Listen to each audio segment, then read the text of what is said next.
Hey everybody, Paul from elkinsdiy.com. Today, it's all about boats.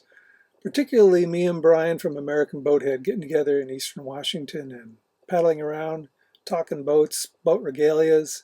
Yeah, we had a great time. On the idea of boat regalias, we're talking about maybe doing something that here in the Northwest. So stay tuned for that. Anyway, if you want to see his video, it's in the description below. Anyway, enjoy. So I may not have mentioned why I'm here on this trip. One of them was to see Brian from American Boathead. Hey Brian. Howdy.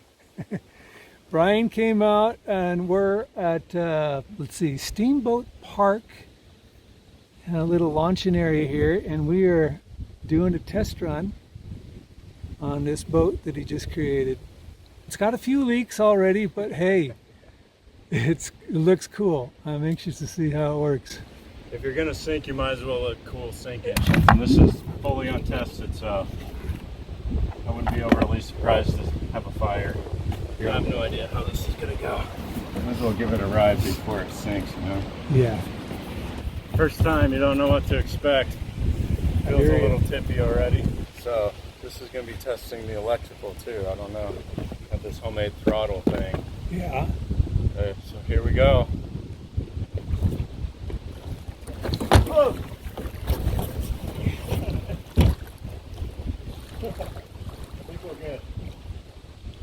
This is what happens when you launch your boat. You're not quite sure what's going to happen. Yeah, it's always sketchy because as soon as you cut the throttle, you have no more steering. And when you give it throttle, it tilts whichever way it's not pointed. Right. You got a horn? Oh, Tom, get out of the way! That'll work. So my throttle is definitely a sticking point here. It's just not controllable quite. I mean, it's controllable, but it's intermittent. So something about the connections inside. Hopefully we got some good footage of it. That's the type of stuff that people want to see, really. So I got my little boat ready to go. Took me a while putting it together. I forgot how it went, but we managed to get it together. Anyway, here we go. Going boating, man. Yeah, it's when I stop, I can kind of see the ground a little better. But most of the time, it just kind of looks like green. Got quite a long checklist of things to fix for the next ride. But after you get going like this, it's just pretty easy sailing, as it were.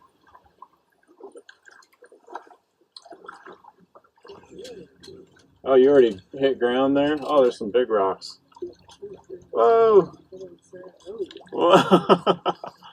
Just barely missed it. See ya, Paul. Yeah. You're on your own. So yeah, tell me more about the regalia, because I saw that on YouTube and I'm like, oh, so jealous. The world's largest Elkins. So we had 7 boats, 5 different families. One of them brought 2 boats, and it was a lot of fun, like going out. We had kind of a reservoir thing, pretty much no non-electric boats allowed. Yeah. And it was really a lot of cool places to go tool around in.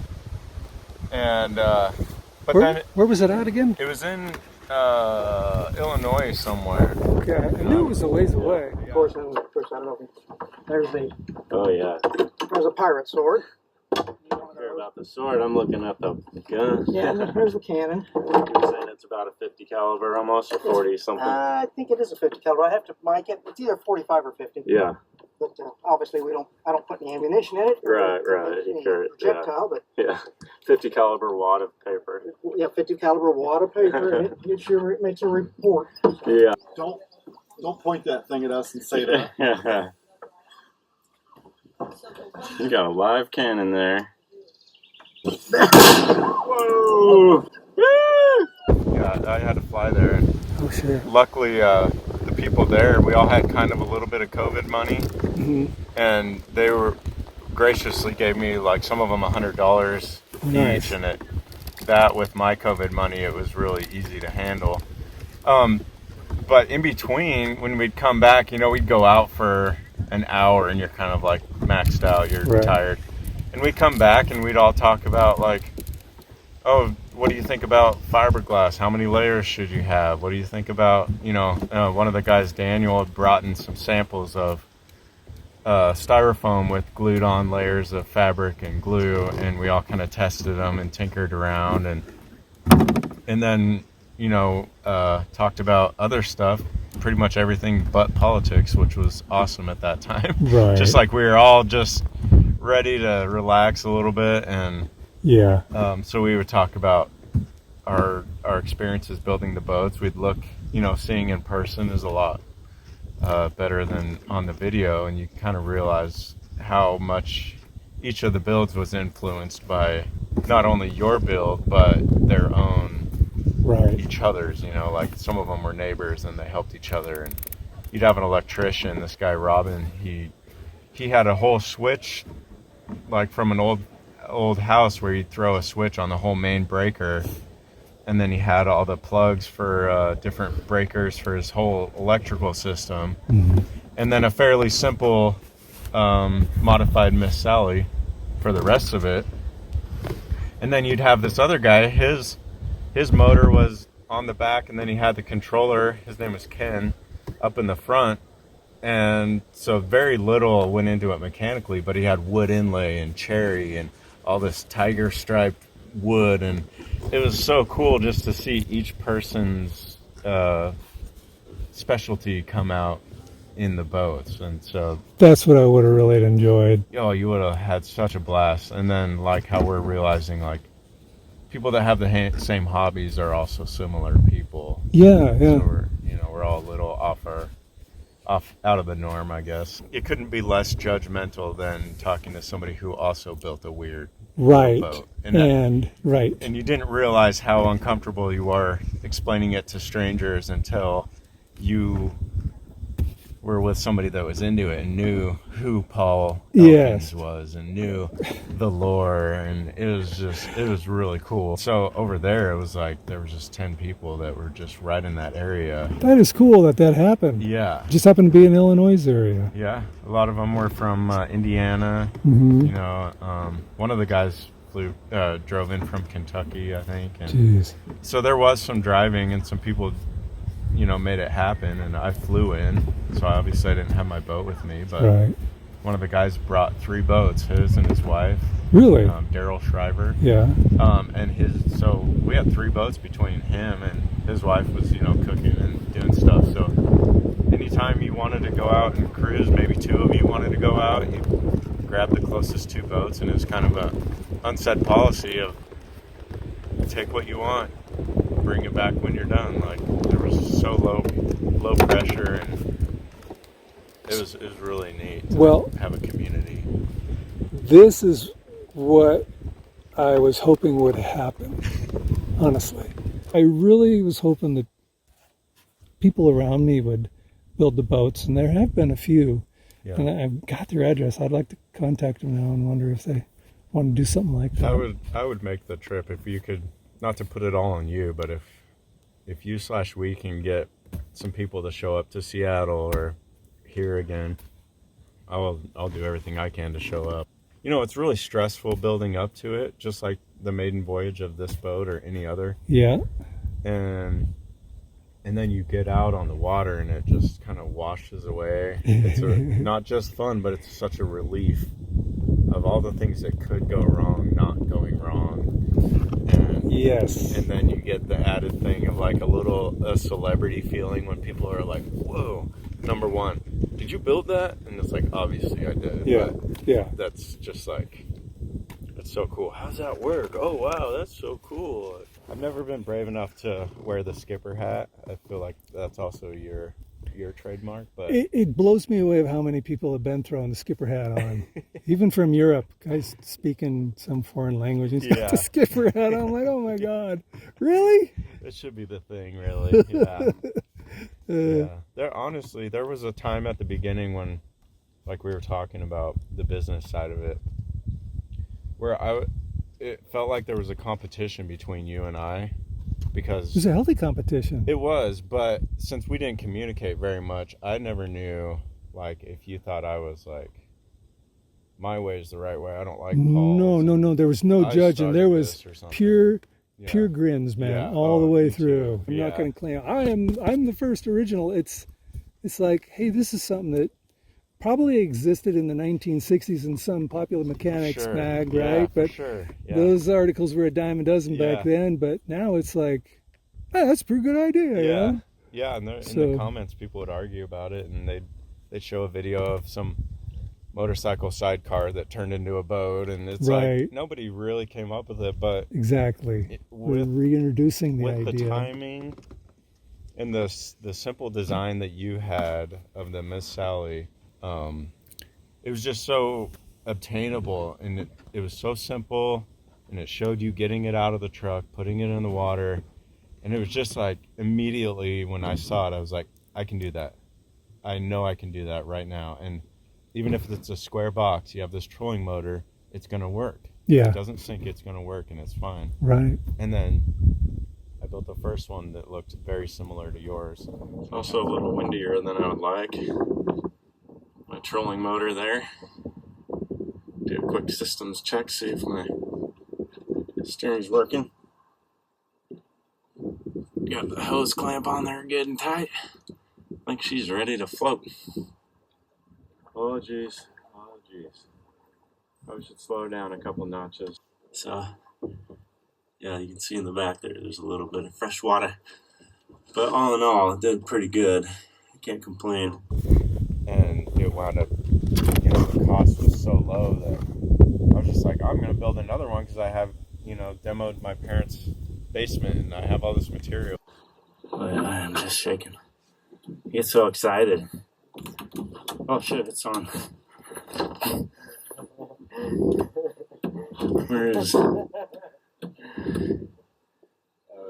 Okay. Hold on. It's recording. Alright, here we go. This is the test I've been waiting for, and some of you have too. It's Memorial Day. So in honor of that. Alright, here we go.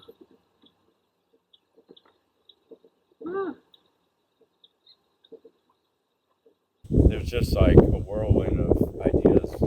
Just thinking about it, trying to go to sleep, and you'd have ideas. How am I going to handle it? Where should I put the cockpit? Right. Should I do a different throttle? Should I do steering different? It's just such an awesome thing to obsess about. They are, because it's the idea that, kind of like getting back to what you said, you can build a box and it'll float, and you put a motor on it and it'll go. Yeah. And then you tailor that box however you want, just as long as you kind of keep in mind like you're talking about, the balance issue of, look at his boat, that's perfectly balanced. He's came here today and is going, I don't know, man, I nailed it. So you never know. And I only know that it's a pretty good spot because in all of my other boats, I put the seat too far back. Yeah. And I wind up needing the battery in between my legs. Ah, okay. So this is way farther forward than I was stylistically wanting it. But it gets narrower in the front, so it's less flotation in the front. It was crazy watching Andrew Jones, rest in peace. Yeah, no doubt, man. Do his whole build and did things in ways that I never would have done it. And Yeah. a lot of the commenters were like, Shaming him, like, what are you "Oh, doing, yeah, really dude?" bad," like, Yeah. and just and then he was perfect proof, especially because his end product was so amazing Oh, and so beautiful that you were like, there truly is no wrong way. there isn't. Andrew was a good example of a guy who didn't mind going on camera and just laying it out. Oh, he So loved I it, didn't yeah. know what the hell I was doing. I was Yeah. going to figure it out, Yeah. and I did it. And I had a lot of naysayers, and I said, screw them. I'm going to do what I'm going to do. And man, you're right. It was like, when he showed up, I'm like, oh my God, you're kidding me. He had zero second guessing or fear that I saw. And so a part of me was like, oh, that's the pride before the fall type of thing. And then I kept watching and I was like, dude, this is actually turning out. I still think his you know, the center of balance might be a little high or something. Yeah, it was. But then it turned out it was so heavy that it kind of worked still, and Yeah. and it was pretty fast. 4 miles an hour. I don't care. It's a gentleman's cruiser. Andrew was an amazing guy. I mean, we had a great time that day. Yeah. Even though it was kind of like today, a little trepidation, things going on. But Yeah. once he got going, I love doing it and I love making them, but I built myself a prison out of them to where I had no more garage space. 'Cause I had 6 little boats, and oh, welcome to the club. nobody wants to buy one. No. That's not the point either. No. So it's kind of like this. The whole time I'm making it, I'm thinking it's almost like a single-use thing, where I'm like, I'm gonna keep it for a while, maybe go out a couple more times, and eventually I'm gonna give it to somebody or throw it away. Right. I'll keep the motor and some things, and I don't know. So it's good that a lot of it's not the point of having it or selling it. It's just creating and the community. Yeah. Hey. We're in Brian's boat. Check out this cool steering wheel. It's just a prop. Some brass knobs. Love it! And check this out. Woohoo! See-through bottom. Why didn't I think of that? Brilliance. And I love the interior. Marvel comic cartoons. This is actually poor man's fiberglass job, and he used like a bed sheet, right? The Marvel characters, funny as hell. Let's see if we can show my buffet there, way back there. He's got a little cup holder here, right? Place to store all of his goodies. Then you look over the top. This is the view. This is a cool boat. It is much lighter than the Little Miss Sally. This is only like 28 pounds. This is kind of a new design of his. I think it came out pretty good. It's neat to come on out and see other people's boat designs, right? Based on the Little Miss Sally. Oh, we got some smoke action here. We better pause for a moment. I don't know if you noticed, but there was a little bit of smoke coming out the side of the boat. That was the accelerator again malfunctioning. Right about then we decided to call it a day. So if any of you guys watching out there sounds interested in maybe getting together with me sometime this coming spring to a West Coast regalia, probably here in Washington, let me know. Write something in the comment there. I'm thinking of even contacting the people that have bought the plans and let them know. So hopefully, if something happens this spring, we can get a good handful of people. I also am going to leave the link to Brian's video that he's got on American Boathead of our get-together. I'll leave that in the description section. Anyway, thanks for watching, everybody. I know it was a long one. Appreciate you staying tuned and hearing us out on our little passion of boats. But it's a fun hobby. If you guys didn't do your soapbox derby thing like me when you were a kid, this is a good replacement. And you don't just have to race it once. You get to take it out on the water any damn day you want. Bye-bye.